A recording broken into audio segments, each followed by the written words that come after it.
Assalamualaikum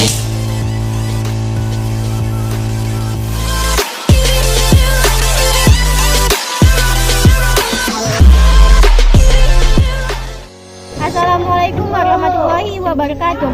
Hai teman-teman. Baik, di sini kami dari kelompok Halo Alkana akan membahas tentang materi kami yang berjudul Halo Alkana. Jadi buat teman-teman, simak video dari kami ya. Sebelum kita masuk ke dalam pembahasan yang lebih dalam, kita harus tahu apa itu Halo Alkana. Halo Alkana merupakan turunan dari alkana, di mana satu atau lebih atom hanya diganti oleh atom halogen itu sendiri. Halo Alkana mempunyai lambang seperti di atas, di mana X merupakan halo dan R merupakan alkana. Penggunaan halo alkana dapat kita temukan dalam kehidupan sehari-hari seperti pada cairan pendingin kulkas. Cairan pendingin pada kulkas mengandung senyawa CFC. Senyawa CFC atau lebih dikenal dengan sebutan freon merupakan senyawa organik yang mengandung karbon, klorin, dan fluorin yang diproduksi sebagai turunan volatil metana, etana, dan propana. Nah, selanjutnya kita akan membahas tentang tata nama halo alkana. Tata nama halo alkana ada dua, yaitu tata nama secara euclic dan secara trivial. Nah, yang pertama yang akan kita bahas yaitu secara euclic. Dalam penamaan ini, yang pertama kita harus mencari rantai induknya yang berupa alkana. Yang kedua, setelah kita tahu rantai induknya, kita akan mencari rantai cabang yang berupa halogen yang biasanya ditulis dengan bromo, kloro, fluoro, dan iodo. Ya, nah yang ketiga yaitu penomorannya. Penomoran yang dimulai dari halo alkana memiliki reaktivitas yang lebih tinggi. Ternyata penomoran yang paling tinggi adalah F, Cl, Br, dan I. Nah yang kedua yaitu secara trivial. Pada tata nama ini dilambangkan seperti di atas, di mana R merupakan alkyl sebagai cabangnya dan X merupakan halida sebagai induknya. Oke, baik, pembahasan selanjutnya akan saya lanjutkan, di mana saya Halgi akan membahas yang pertama adalah sifat halo alkana, di mana sifatnya yaitu suhu tinggi memiliki bentuk padat pada suhu kamar, dan yang kedua yaitu sukar larut dalam air, di mana sifat halo alkana ini memiliki sifat yang sulit larut dalam air. Nah, yang kedua di sini saya akan membahas reaksi yang terjadi pada halo alkana. Nah, baik, saya akan memberi contohnya, yaitu ada halo alkana yang mengalami reaksi eliminasi dengan reaksi basa kuat, di mana contohnya yaitu CH3, CH2, Cl plus KOH menuju CH2 sama dengan CH2 plus KCl plus H2O, di mana ada kloroetana dan etana. Nah, selanjutnya yang terakhir akan membahas yaitu struktur, di mana ada tiga strukturnya yaitu primer, sekunder, dan tersier.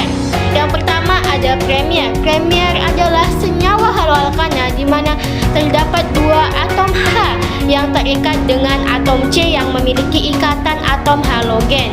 Dan yang kedua yaitu ada halo alkana sekunder, di mana yaitu adalah senyawa halo alkana yang terdapat satu atom H yang terikat ke atom C yang memiliki ikatan atom halogen. Nah, yang terakhir yaitu ada halo alkana tersier, di mana halo alkana tersier yaitu adalah senyawa halo alkana di mana tidak terdapat atom H yang terikat dengan atom C yang memiliki ikatan dengan atom halogen. Baik, itu saja pembahasan dari Halgi. Baiklah, di sini saya akan melanjutkan penjelasan tentang penerapan sifat halo alkana dalam kehidupan sehari-hari.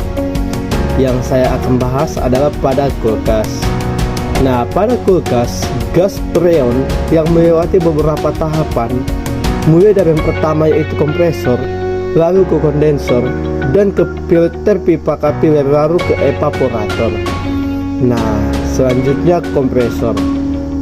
Di dalam kompresor ada sebuah piston yang bertugas mengkompresi atau memompa freon menuju setiap komponen yang ada pada kulkas untuk meningkatkan dan mengubah menjadi cairan dan uap dingin.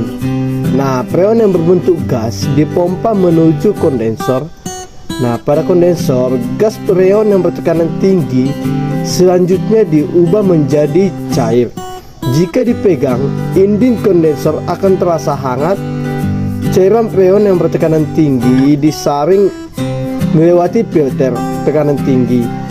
Cairan freon dari kondensor pada pipa kapil tekanannya diturunkan sehingga suhu sudah terasa dingin.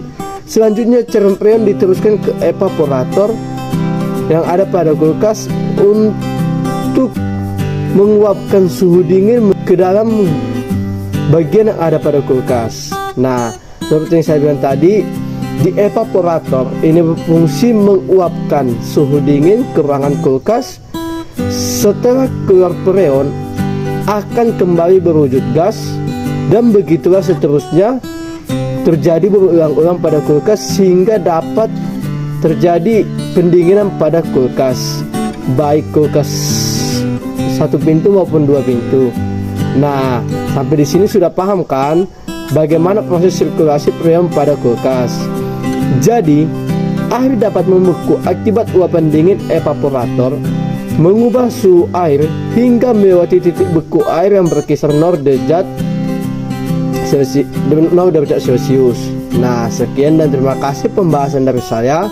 Lebih dan kurangnya saya mohon maaf dan terima kasih.